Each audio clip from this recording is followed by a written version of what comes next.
তুমি জানি ঝাড় দেওয়ার নিয়ম রয়েছে বলে দাও মা।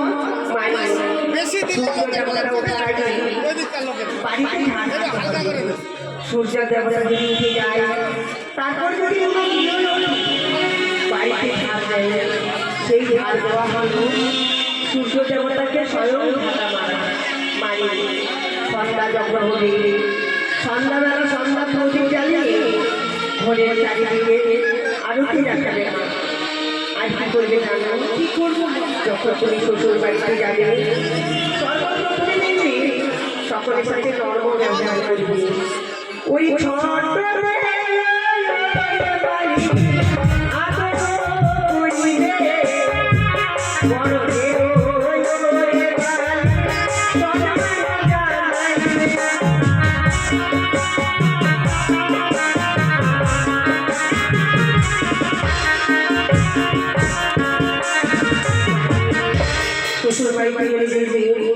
যতগুলো বয়স্ক বাবার সমতুল্য মায়ের সমতুল্য তাদের সঙ্গে সর্বদা নরম ব্যবহার করবে, তাদেরকে প্রণাম জানাবে। আর যদি ছোট শিশুরা থাকে তাদের ভালোবেসে কোলে তুলে নেবে। দেখবে মা তুমি সেই বাড়িতে গৃহলক্ষ্মী হয়ে হলে। আর কি জানো মা, নারীদের যখন বিয়ে দেয় মা বাবা কিছু না দিতে পারলো, হাতের শাখা পলা নাকের একটি সোনার গাছও দেয়। কেন মা জানো? নারীরা হচ্ছে নাগিনী স্বরূপা। নারীদের বাম নাকের নিঃশ্বাস হল বিষ। সেই বিষ নিঃশ্বাস যদি স্বামীর অঙ্গে লেগে যায়, তার স্বামী ধীরে ধীরে শুকিয়ে যায়, অল্প দিনে স্বামী মারা যায়। তাই কি করবে জানো মা? ওই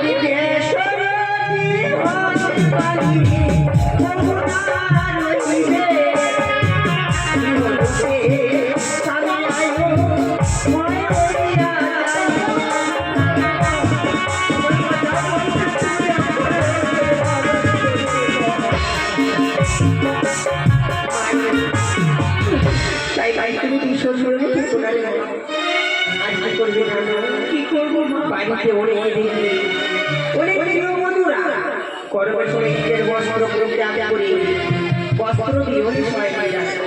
সে ভুলগুলো দিয়েও দেখতে করবে না মা।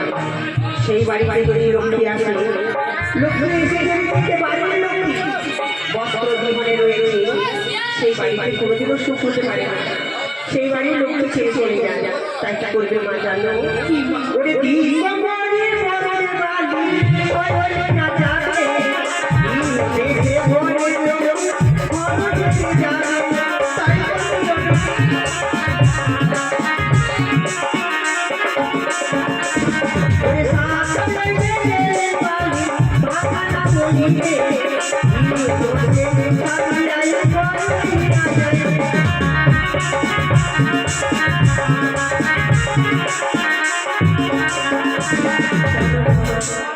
বাড়িতে গিয়ে দেখবে বাড়ির দক্ষিণ দিকে যদি পুঁই শাকের গাছ থাকে, সেই গাছকে উঠে ফেলে দেবে।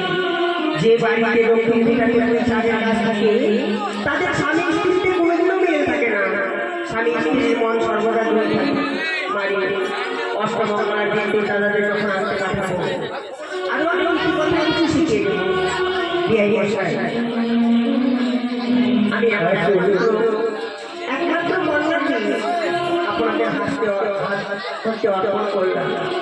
যদি আমার কন্যা কোনো ভুল করে বসে, তাহলে তাকে নিজ কন্যা